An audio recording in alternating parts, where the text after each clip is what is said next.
राजपूत समाज एक ऐसा समाज है जिसके साथ में 36 कौम जात बिरादरी जुड़ती है, और 36 कौम जात बिरादरी जुड़ती है तो आप यूँ मानो कि राजपूत का लोकसभा टिकट कटने के बाद 6 की 6 बार यहाँ बीजेपी जीती है। अगर राजपूत कैंडिडेट होता लोकसभा में तो शायद पिछली बार ही रिजल्ट कांग्रेस का ही आता। बीजेपी वालों को देखो, आप पूछ करके अंदर से कि आपके क्या चल रहा है, कि भाई गहलोत साहब ने बड़ा जुल्म कर दिया, बड़ा अच्छा काम किया, क्षेत्र में बहुत काम किया है, क्या करें, हमारी तो मजबूरी है बीजेपी में जुड़े रहना, नहीं हम भी खास कांग्रेस के होते तो कांग्रेस को वोट देते। कई के नीचे नीचे मन भी बना रहे हैं वोट देने के लिए। आप गहलोत साहब की बार बार चर्चा कर रहे हैं, हर जगह गहलोत साहब की, लेकिन गहलोत साहब से आपकी कई बार मुलाकात हुई है, कई बार आपके यहाँ धाम भी आए हैं वो, तो क्या ग्रीन सिग्नल दे रखा है चुनाव में टिकट से? तारानगर से जय नारायण जी पूनिया जो कि बड़ा नाम रहा है, उनके बेटे भी टिकट मांग रहे हैं भाजपा से, अगर उनको टिकट दे देते हैं तो मुकाबला कैसा होगा? गहलोत साहब से मैं प्रभावित नहीं, राजस्थान प्रभावित है भाई, बीजेपी के पास कोई मुद्दा नहीं है ना, इसलिए वो छोटी मोटी बातें करते रहते हैं। बाकी गहलोत साहब से मैं प्रभावित नहीं, मैं तो यूँ मानता हूँ कि सभी प्रभावित हैं। तो राजपूत समाज अब की बार गहलोत साहब से काफ़ी प्रभावित है, और तारानगर से अगर राजपूत को टिकट देते हैं, अगर मुझे देते हैं या किसी राजपूत को देते हैं, तो मैं मानता हूँ कि 50-50 होगा, 50% राजपूत कांग्रेस को वोट करेंगे। तारानगर विधानसभा क्षेत्र में मूल कांग्रेसी लोग हैं जो बुडानिया साहब से कटते दिखाई दे रहे हैं, और एक वहाँ पे आपकी कांग्रेस के लोगों की एक डिमांड आ रही है। अभी एक सभा भी हुई थी जिसमें मूल यहाँ के स्थानीय लोग हैं, उनको टिकट दी जाए, ऐसी डिमांड की गई है। अब की बार अगर बुडानिया जी को स्पेयर में रखते हैं लोकसभा के लिए, तो राजपूत पर इनको विचार करना चाहिए। कारण राजपूत एक बहुत बड़ी लॉबी है, चूरू डिस्ट्रिक्ट के अंदर 2.5 लाख वोट है, और 2.5 लाख वोटों में 2.5 से भी ऊपर है, शायद 270 के आसपास है टोटल लोकसभा का। अगर राजपूत को टिकट दें तो कांग्रेस का ग्राफ बहुत बढ़ेगा। नमस्कार, मेरा नाम है अभिषेक जाखड़ और आप देख रहे हैं RJTV24। RJTV24 की चुनावी यात्रा लगातार जारी है। इस चुनावी यात्रा के अंदर हम गांव-गांव, ढाणी-ढाणी जाते हैं और लोगों की समस्याओं को जानने की कोशिश करते हैं। इसी के चलते हम पहुंचे हैं चूरू जिले की तारानगर विधानसभा क्षेत्र में। लोगों की समस्याओं को जानने के बाद हम जनप्रतिनिधि के सामने रखते हैं और उनसे सवाल करते हैं कि आपने इन समस्याओं का समाधान करवाया या नहीं।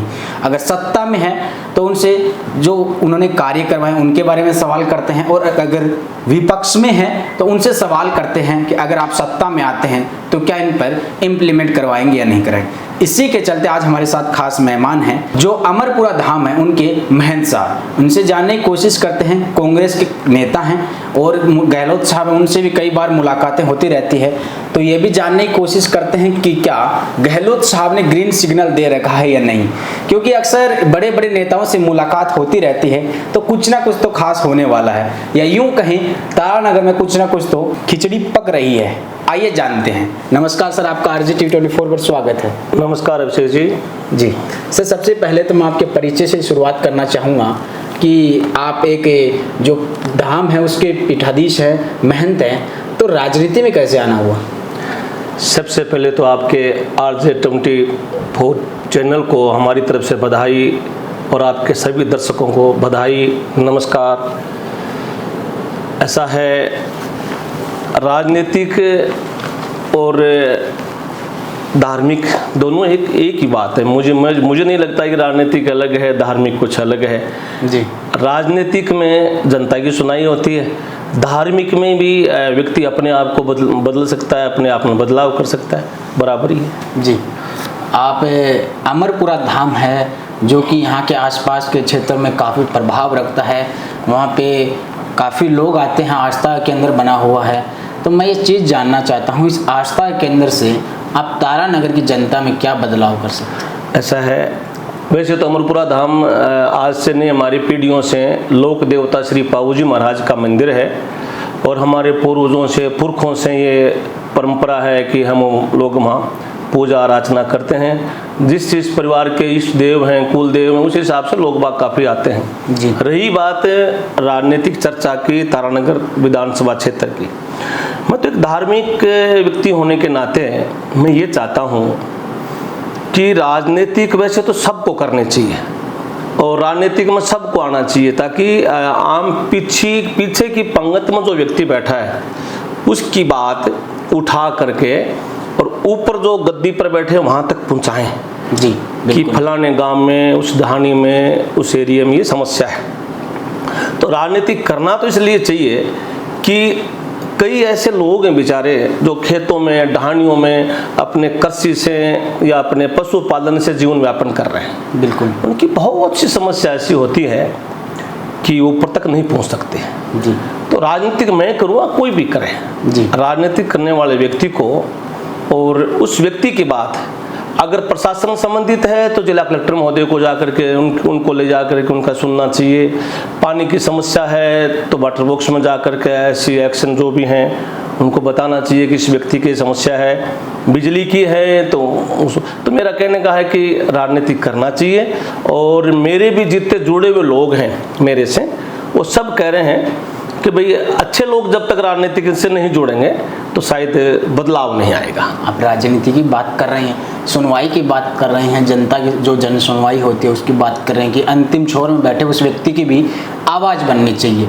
लेकिन आपके तारानगर की बात करें तो आपके जो यहाँ के विधायक हैं नरेंद्र बुडानिया साहब, उनका लगभग 4.5 साल का कार्यकाल पूरा हो गया है। यहाँ पे कांग्रेस की सरकार थी, कांग्रेस के विधायक हैं वो, और आप भी कांग्रेस से दावेदारी कर रहे हैं, तो उनके कार्यकाल को आप जो कैसे देखते हैं, कितने नंबर देना चाहेंगे? देखो ऐसा है, बुडानिया जी अनुभवी व्यक्ति हैं, हमारे कांग्रेस पार्टी के सीनियर लीडर हैं। वो आज से तो राजनीति में है नहीं बुडानिया जी, लगभग जब मैं 4-5 साल का था तब से वो राजनीतिक में, सरपंच से उन्होंने राजनीतिक जीवन शुरू किया। उसके बाद में वो MLA बने, सांसद बने, राज्यसभा में गए। उसके बाद में तारानगर से पिछली बार उन्होंने चुनाव लड़ा, मैं भी टिकट मांग रहा था, बुडानिया जी भी मांग रहे थे। बुडानिया जी को टिकट मिली, हम लोगों ने सब ने मिल करके बुडानिया जी की बड़ी अच्छी मदद की, चुनाव जीते। अब गहलोत साहब की चर्चा करूं, गहलोत साहब ने अब की बार एक घोषणा की थी कि विधायकों को और जितने भी कार्यकर्ता उनको भी कहा कि भाई आप कुछ मांगो क्षेत्र के लिए, मैं बहुत कुछ दूंगा। इस प्रकार गहलोत साहब ने जब घोषणा की, उस घोषणा के तहत कि आप मांगते मांगते थक जाओ, लेकिन मैं देता नहीं थकूंगा। तो गहलोत साहब की बड़ी देन रही राजस्थान में, और उसका कुछ पार्ट हमारा तारानगर रहा, जो तारानगर की बहुत सी समस्या ऐसी थी, कुछ समस्या तो आज भी पड़ी है बाकी, लेकिन गहलोत साहब की बड़ी मेहरबानी से बुडानिया जी को जो काम मिला उन्होंने लगन से कार्य किया। अब सारे काम तो नहीं हो सकते, लेकिन मैं मानता हूं कि बुडानिया जी ने काम किया, अच्छा काम किया। जी, आपने काम की बात की है, लेकिन जहां तक मैंने एक चीज़ जानने की कोशिश की कि उनका जो विधायक कोटे का जो बजट होता है वो बजट ही वो प्रॉपर पूरी विधानसभा क्षेत्र में लगा नहीं पाए, लैप्स हो गया। श्योरिटी 100% नहीं है, लेकिन 99% ऐसा है कि उन्होंने 69% जो विधायक कोटा है वो नहीं लगा पाए और वापिस चला गया। देखो ऐसा है, सब इतने पैसे दिए गहलोत साहब ने और खूब पैसे लगाए। मैं तो जरूर कहना चाहूँगा कि ऐसा आप बता रहे हो, मतलब मैंने नहीं सुना, और मैं थोड़ा 1-2 दिन में पता भी करता हूँ कि पैसे लैप्स हुए कि नहीं हुए, मुझे ज्ञान नहीं पूरा, लेकिन पैसे तो बुडानिया जी ने लगाए। कुछ क्षेत्र रह गया, जैसे मेरा क्षेत्र 17 पंचायत का है, कुछ कारणवश वो नहीं लगा सके अपना व्यक्तिगत पैसा, वो तो वो जाने, और बाकी काम तो किया है। जी, लेकिन समस्याओं की बात करें वहाँ पर, तो शहर के अंदर जलभराव की बड़ी समस्या है, गांव देहात में सड़कें हैं, कुछ जगह बहुत शानदार सड़कें बनी हैं, वहीं पर कुछ जगह सड़कें नहीं हैं, और पीने के पानी की बड़ी समस्या है। बुडानिया जी जब चुनाव में आए थे तो कहा था पीने का पानी लेकर आऊँगा, नहर लेकर आऊँगा। कुछ क्षेत्र में नहर आई भी है, लेकिन पता नहीं पानी कब आएगा। देखो ऐसा है, मैं तो मेरे क्षेत्र की मानता हूँ, तारानगर विधानसभा क्षेत्र में जल भराव की समस्या आज से नहीं, बहुत पुरानी है। बुडानिया जी ने कोशिश भी शायद की होगी, और अब बता रहे हैं लोग बाग, मैंने तो नहीं सुना कि नहीं की होगी, कोशिश की है, लेकिन पानी तो अब की बार बारिश नहीं हुई, थोड़ा वो काम तो किया था, लेकिन बारिश होने से पता चलता कि पानी बाहर गया या नहीं गया, या थोड़ा बहुत काम किया। तो इसके बारे में तो अभी भगवान जब बारिश करे से पता चलेगा भाई कि वहाँ पानी का बहाव कितना बाकी है। हालांकि उन्होंने वो कह तो रहे थे कि पानी के निकासी का मैंने जनरेटर लगाए हैं और कुछ कोशिश कर रहा हूँ कि पानी शहर से बाहर निकले, लेकिन वो तो आगे भगवान बरसेगा। अब की बार तो बारिश नहीं हुई। लेकिन पीने का पानी की बात करें, उसका क्या समाधान हुआ? पीने का पानी का तो यूँ है, घर घर में नहीं है। जल जीवन जो मिशन योजना है, उस योजना को भी धरातल में इम्प्लीमेंट नहीं हो पाई है। वो लगे हुए हम लोग सारे, जितने भी सरपंच जो हैं उनको भी कह रखा है कि भाई कोई ढाणी नहीं बचना चाहिए। गहलोत साहब का विशेष अनुरोध है, वो खुद अनुरोध कर रहे हैं कि भाई मैं ये चाह रहा हूँ कि मेरा प्रत्येक कार्यकर्ता ऐसो गहलोत बने, गांव-गांव में जाए और जाकर के पानी की व्यवस्था होनी चाहिए। अकेला भी कोई घर की ढाणी में बसा हुआ है, उसको भी पानी मिलना चाहिए। तो हम लोग लगे हुए हैं। यूँ तो गवर्नमेंट का लंबा काम चलेगा, लेकिन जहाँ तक मैं मानता हूँ कि पानी आ जाना चाहिए जल्दी। गहलोत साहब की बड़ी सुंदर योजनाएं हैं, तो पानी मिलेगा, सबको मिलेगा। आप राजपूत समाज से आते हैं और एक आस्था केंद्र बना हुआ है जो अमरपुरा धाम, उसके महंत हैं, तो आपको लोग आस्था के प्रति भी देखते हैं और राजनीतिक रूप से भी देखते हैं, क्योंकि आप राजपूत समाज से चूरू जिले में इकलौते एक कैंडिडेट हैं या नेता हैं। मतलब ऐसे कांग्रेस की बात कर रहा हूँ मैं पर्टिकुलर, क्योंकि राठौड़ साहब भी हैं ऐसे तो, लेकिन कांग्रेस में आप अपने समाज को कैसे देखते हैं इकलौते कैंडिडेट होने के नाते? देखो, राठौड़ साहब भी हैं, मैं भी राठौड़ हूँ, वो एक अलग चीज़ है। मैं गहलोत साहब के कामकाज से क्या अपेक्षा करते हैं कांग्रेस से राजपूत समाज के? राजपूत समाज ने, मैं आपको सही बता रहा हूँ अभिषेक जी, कि गहलोत साहब ने जितना EWS जो कोटा मिला 10%, उसमें जो सरलीकरण का जो काम किया है वो माननीय एसओ गहलोत साहब ने किया है। जैसे महाराणा प्रताप बोर्ड भी बनाया था, महाराणा प्रताप बोर्ड भी बनाया है। दूसरा सबसे तो अच्छा काम इन्होंने क्या किया कि EWS कोटे में जो सरलीकरण शर्तें होती थी कि 8 बीघा से ज़्यादा ज़मीन नहीं होनी चाहिए। अब शायद राजस्थान तो बहुत लंबा चौड़ा क्षेत्र है, लोगों के पास 50-50 बीघा भी ज़मीन है। गहलोत साहब ने सब शर्तों को हटा करके EWS कोटे में राजपूतों को बहुत बड़ा फायदा दिया है। और देखो, हर समाज चाहता है कि मेरा समाज को कुछ मिले, तो गहलोत साहब ने इतना दिया है तो मैं बड़ा प्रभावित होकर के, और पहले से हम लोग कांग्रेस में थे। मेरे पिताजी उस समय में हमारे चूरू के सांसद होते थे, स्वर्गीय मोहर सिंह जी, 2 बार वो सांसद बने, उनके साथ में सक्रिय कार्यकर्ता थे, और 2 बार पार्टी ने उनको टिकट दिया, राजपूत को, मोहर सिंह जी को, दोनों बार चुनाव जीते को। उसके बाद में राजपूत को टिकट मिला ही नहीं चूरू जिले से कांग्रेस ने, फिर भी मतलब दरकिनार किया गया, दरकिनार किया गया, और दरकिनार का बहुत बड़ा इनके खिलाफ भी रिजल्ट आया।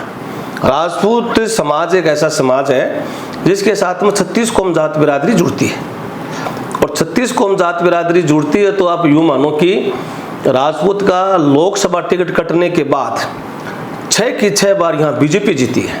अगर राजपूत कैंडिडेट होता लोकसभा में तो शायद पिछली बार ही रिजल्ट कांग्रेस का ही आता। मैं मानता हूँ कि राजपूत को कुछ नहीं दिया, फिर भी राजपूत के मन में ये है कि जो विकास की बात करें, समाज की अकेले की बात न करके राजस्थान हित की बात करें, उसमें राजपूत समाज बहुत कुछ अच्छा सोच रहा है कि भी गहलोत साहब ने जो हमें दिया, तो हम लोग भी चाह रहे हैं कि मिलकर के गहलोत साहब की मदद करें। आपको टिकट क्यों दे कांग्रेस? क्योंकि बुडाणिया साहब पहले से कद्दावर नेता हैं, उनकी टिकट काट के आपको क्यों दे? देखो, मैं नहीं कहता बुडाणिया जी की टिकट काटे या नहीं काटे, अगर जातीय समीकरण बनाए तो एक टिकट राजपूत का चूरू डिस्ट्रिक्ट में बनता है, और चूरू डिस्ट्रिक्ट में बनता है तो उसमें एक मैं और मेरे साथ जुड़ने वाले लोग वो सब जाति के हैं। अमरपुरा में आप कभी आकर के देखना, मुस्लिम समाज के भी लोग आते हैं, सिख समाज के भी लोग आते हैं, ईसाई समाज के भी लोग आते हैं, तो समाज तो एक अलग चीज़ होगी ना। मैं इसलिए मांग रहा हूँ, मांगा भी नहीं, लेकिन ये अगर देते हैं तो। आप पिछली बार भी दावेदारी पिछली बार मैं दावेदारी कर रहा था और बुडाणिया जी को मिली, तो बुडाणिया जी ने, मैं बुडाणिया जी के साथ में रहा। अब की बार अगर बुडाणिया जी को स्पेयर में रखते हैं लोकसभा के लिए, तो राजपूत पर इनको विचार करना चाहिए। कारण राजपूत एक बहुत बड़ी लॉबी है, चूरू डिस्ट्रिक्ट के अंदर 2.5 लाख वोट है, और 2.5 लाख वोटों में 2.5 से भी ऊपर है, शायद 270 के आसपास है टोटल लोकसभा का। अगर राजपूत को टिकट दें तो कांग्रेस का ग्राफ बहुत बढ़ेगा। लेकिन आपके तारानगर में तो 25 से 30 हजार ही हैं। तारानगर में हमारे वोट आपको किसने कहा? पिछली बार थे 33,000 वोट, तो अब की बार हमारे 39,863 वोट है राजपूतों के, जो हमने गांव-गांव में सर्वे किए। हर अलग व्यक्ति अपने अपने सर्वे निकालता, लेकिन अभी मैं तो आपको पता है कि पढ़ा लिखा हूँ, ऐसा तो है नहीं। ये बात मुझे पता है, मेरे राजपूत गांव में, मेरे गांव में कितने वोट हैं, मेरे गांव में कितने राजपूतों को घर हैं, तो मैं तो उनको वोटर लिस्ट वाइज जानता हूँ। इसमें आपको प्रूफ दे सकता हूँ। ऐसे बहुत से गांव में, ढींगी तारानगर का गांव है, ढींगी में राजपूतों के लगभग 800 वोट हैं अकेले गाँव में। उसकी बात करें आप राजपुरा गांव में अपन जाएं, हडियाल आ गया बीच में, ऑल और सारे गांव की मान लेते हैं, ऑल और सारे गांव की बात करें। लेकिन इन सब से परे एक चीज़ और जानना चाहता हूं मैं, तारानगर विधानसभा क्षेत्र में मूल कांग्रेसी लोग हैं जो बुडानिया साहब से कटते दिखाई दे रहे हैं, और एक वहाँ पे आपकी कांग्रेस के लोगों की एक डिमांड आ रही है। अभी एक सभा भी हुई थी जिसमें मूल यहाँ के स्थानीय लोग हैं, उनको टिकट दी जाए, ऐसी डिमांड की गई है। क्या कहते हैं? अभिषेक जी, राजनीतिक में कोई स्थानीय नहीं होता। क्यों नहीं होता? राजेंद्र सिंह जी राठौड़ साहब सरदार सर के हैं, चूरू से लड़े हैं, तारानगर से भी लड़े हैं, तारानगर से भी लड़े हैं। बुडानिया जी चूरू के हैं, तारानगर से लड़ रहे हैं। और बलराम जी जाखड़ पंजाब के थे, वो तो कई जगह से लड़े हैं, लोकसभा में आकर के राम सिंह जी कस्बा के सामने कांग्रेस से। तो मैं ये मानता हूँ कि ये तो मेरे गले कम उतर रही है बात, क्या स्थानीय ही हो। देश का होना चाहिए, राजस्थान का होना चाहिए, उसके बाद में देश का होना चाहिए। क्षेत्र का हो तो बहुत ही बढ़िया, क्षेत्र का हो तो उनको प्रत्येक गांव व्यक्ति के नाम से पता है कि कौन आदमी कितनी मदद करनी चाहिए। इसलिए क्षेत्र में तो देखो अलग चीज़ें होती हैं, और जो क्षेत्रीय राजनीतिक में व्यक्ति को कुछ मिलता भी है, काम करने का बड़ा सौभाग्य मिलता है, क्षेत्र का होना चाहिए। आप प्रतिद्वंदी के रूप में एक चीज़ मैं और जानना चाहता हूँ, आप प्रतिद्वंदी के रूप में भाजपा में किससे अपना, मतलब अगर आपको टिकट दी जाए तो किसे देखते हैं? कोई भी आए ना, उसमें प्रतिद्वंदी टिकट दे के आएगा, वो प्रतिद्वंदी अपने आप ही बन जाएगा। नहीं, कोई भी बने। त्रिकोणीय मुकाबला रहा है हर बार। यहाँ पे वैद साहब हैं, वो भी चुनाव लड़े हैं, पिछली बार उन्होंने लगभग 40-45 हज़ार वोट लिए थे निर्दलीय। त्रिकोणीय मुकाबला रहा है। मैं तो मेरी मानता हूँ कि अगर राजपूत को टिकट देते हैं, मैं नहीं कहता मुझे दे रहे हैं, चलो मैं अकेला कांग्रेस में हूँ, कांग्रेस से मेरा लगाव है, मैं जुड़ा हुआ जी, अगर मुझे देते हैं तो बढ़िया, मुझे अगर नहीं भी देते हैं तो राजपूत समाज अब की बार गहलोत साहब से काफ़ी प्रभावित है। और तारानगर से अगर राजपूत को टिकट देते हैं, अगर मुझे देते हैं या किसी राजपूत को देते हैं, तो मैं मानता हूँ कि 50-50 होगा। 50% राजपूत कांग्रेस को वोट करेंगे, और बाकी ये 50 दो भागों में बढ़ जाएंगे। कोई बागी में चला जाएगा, कोई कॉमरेड में चला जाएगा, कोई बीजेपी में चला जाएगा। अगर मुझे देते हैं तो निकटतम प्रतिद्वंदी कोई भी आए, देखो राजेंद्र सिंह जी राठौड़ साहब आते हैं तो एक अलग चीज़ है, वो बड़े नेता हैं, तो 50-50 हो सकता है। इनके अलावा किसी को भी दें तो राजपूत समाज हो प्लस कोई भी हो, लोकल हो, कांग्रेस को वोट करेंगे, मुझे वोट करेंगे, क्योंकि मेरे अनुयायी काफ़ी जुड़े हुए हैं। अमरपुरा धाम से जुड़े हुए बहुत लोग हैं। आस्था का केंद्र है तो स्वाभाविक है, लोग आस्था की, हिंदुस्तान में ही तो है, आस्था से ज़्यादा जुड़ते हैं लोग। बिल्कुल। एक चीज़ और जानना चाहता हूँ, यहाँ से तारानगर से जय नारायण जी पूनिया, जो कि बड़ा नाम रहा है, उनके बेटे भी टिकट मांग रहे हैं भाजपा से। अगर उनको टिकट दे देते हैं तो मुकाबला कैसा होगा? अगर उनको मिलती है और मुझे मिलती है, मैं चुनाव जीतूंगा कम से कम 30,000 वोटों से। कैसे? वह ऐसे जीतूंगा कि जयनारायण जी तो जमीन से जुड़े हुए आदमी थे, और उनके पास वो कई निर्दलीय चुनाव लड़े, वो लड़ते ही रहे। अंत में लोगों में बड़ी सहानुभूति आई, कई बूढ़ा आदमी है, लास्ट चुनाव है, मदद करो, तो लोगों ने वोट दिए। अच्छा, अगर जयनारायण जी के परिवार से कोई चुनाव लड़ता है तो मैं मानता हूं कि कांग्रेस में अगर बुडानिया जी को टिकट दे, जयनारायण जी के परिवार से टिकट दे, तो बुडानिया जी मजबूत रहेंगे। और जीतना का नहीं कह सकता, क्योंकि टक्कर बन जाएगी बराबर में, क्योंकि पुनिया समाज के भी काफ़ी गांव हैं। और फिर बुडानिया जी को फिर ये भी कह सकते हैं, बाहर के भी मान सकते हैं। अगर लोकल में देते हैं, जैसे मुझे देते हैं या किसी ब्राह्मण को देते हैं, तो चुनाव जीतेंगे। गहलोत सरकार की योजनाएं हैं वो भरमार आ रही है। महंगाई राहत कैंप हो, चिरंजीवी योजना हो, स्मार्टफोन हो, या फिर और कोई योजना जो फूड राहत पैकेट है, और अभी भी कुछ योजनाएं आनी बाकी हैं। अभी विधानसभा सत्र फिर लगने वाला है 3-4 दिन के लिए, जिसमें कई जिले भी बनने वाले हैं। कैसे देखते हैं इन सबको? देखो, गहलोत साहब ने तो वाकई में लोगों के मन को छू लिया। आज इन्हीं के बलबूते पे सरकार रिपीट करना चाहती है। हाँ, बिल्कुल 100% सही है। क्योंकि पहले लोगों को एक हॉस्पिटल के चक्कर काटने के लिए एक मीडिएटर चाहिए था, फिर बेचारा गरीब आदमी के पास पैसे नहीं होते थे, उनकी जो जांचें करवाएं।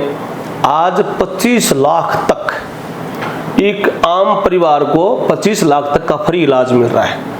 कोई किडनी भी चेंज करवाए तो फ्री हो रही है, अगर कोई वाल भी चेंज करवाए तो फ्री हो रहा है, हार्ट की बाईपास सर्जरी फ्री हो रही है। ये कभी सुना? मेरे हिसाब से ऐसा कोई स्टेट नहीं होगा जो 25-25 लाख के स्वास्थ्य संबंधित जो इलाज के लिए गहलोत साहब पैसे। लेकिन अभी तक कोई बड़ा केस आया नहीं है। ज़्यादातर मोस्टली गांव देहात या फिर शहर में यही छोटे मोटे केस होते हैं जो 1,50,000 रुपए का इलाज तक का काम ले पाते हैं। क्यों करे भगवान, किसको क्यों बीमारी दे? अगर फिर भी किसी में आती है, मैं 15-10 लोगों को तो मैं जानता हूँ, बिल्कुल गरीब परिवार हैं जिनके पास एक टाइम की रोटी है और उनके हार्ट प्रॉब्लम होने से वो फ्री में सर्जरी करवा के आए। मैं आपको उनके आधार कार्ड नंबर दे सकता हूँ, जो पूरा SMS में वो करवा करके आए। एक हो ना चिरंजीवी योजना देखो आप, राहत कार कैंप में देखो आप, फिर बिजली तो आई नहीं रही है। वो तो कोई फॉल्ट हो जाता है, एक अलग चीज़ है। कहीं फॉल्ट हो जाए, कहीं कोई ट्रांसमीटर जल जाए, बारिश पीछे कम हो रही है, राजस्थान में बिजली की खपत पैदावार होती है, उसके बावजूद राजस्थान में बिजली नहीं आई। फिर भी राजस्थान में खपत भी तो ज़्यादा है ना। राजस्थान में आज किसान आदमी जो खेत में है तो वो चलो बिजली यूज नहीं करता, लेकिन शहर में देखो आप, हर संसाधन बिजली का हो गया। ऐसा कोई भी घर नहीं जो महीने में 200 यूनिट तक बिजली नहीं बालता हो। गहलोत साहब ने उसका बिल 0 कर दिया। अब इतना खर्चा हो रहा तो कोई फॉल्ट हो जाए बिजली में, कोई वो कमी नहीं है बिजली की, पानी की भी कमी नहीं रहेगी, मुझे पता है, क्योंकि गहलोत साहब बड़े विचारक हैं। अब की बार गवर्नमेंट आ जाएगी तो मुझे विश्वास है कि गहलोत साहब ऐसा काम करेंगे, विश्व में नहीं, पूरे राजस्थान में नहीं, पूरे हिंदुस्तान में इनका नाम होगा। उम्मीद है ऐसा कुछ हो, लेकिन आएगी गवर्नमेंट। आखिरी सवाल, आप हमारे चैनल के माध्यम से तारानगर के लोगों को क्या कहना चाहेंगे? तारानगर के लोगों को मैं ये कहना चाहूँगा कि अगर आप सच्चे जन सेवक हैं और हैं, पिछली बार आपने वोट दिया, मुझे उम्मीद है कि अब की बार भी आप कांग्रेस को अच्छे बहुमत से जिताओगे, क्योंकि गहलोत साहब क्षेत्र में काम करेंगे, चूरू डिस्ट्रिक्ट का एक बहुत बड़ा सुंदर बना देंगे। तो आप सबको कांग्रेस को वोट देना चाहिए। और क्यों देना चाहिए हमने सारी बातें बता दी आपको। तो कांग्रेस हमारी सरकार आएगी, और हमारी सरकार नहीं, सबकी सरकार है, आम जन की सरकार है। जी, एक चीज़ रह गया मेरा, आप गहलोत साहब की बार बार चर्चा कर रहे हैं हर जगह गहलोत साहब की, लेकिन गहलोत साहब से आपकी कई बार मुलाकात हुई है, कई बार आपके यहाँ धाम भी आए हैं वो, तो क्या ग्रीन सिग्नल दे रखा है चुनाव में? देखो ऐसा है, गहलोत साहब से मुलाकात मेरी हुई, लेकिन ये तो आम चर्चा है ना। गहलोत साहब से मैं प्रभावित नहीं, राजस्थान प्रभावित है भाई। बीजेपी के पास कोई मुद्दा नहीं है ना, इसलिए वो छोटी मोटी बातें करते रहते हैं। बाकी गहलोत साहब से मैं प्रभावित नहीं, मैं तो यूँ मानता हूँ कि सभी प्रभावित हैं। और सच पूछो तो बीजेपी वालों को देखो, आप पूछ करके अंदर से कि आपके क्या चल रहा है, कि भाई गहलोत साहब ने बड़ा जुल्म कर दिया, बड़ा अच्छा काम किया, क्षेत्र में बहुत काम किया है, क्या करें, हमारी तो मजबूरी है बीजेपी में जुड़े रहना, नहीं हम भी खास कांग्रेस के होते तो कांग्रेस को वोट देते।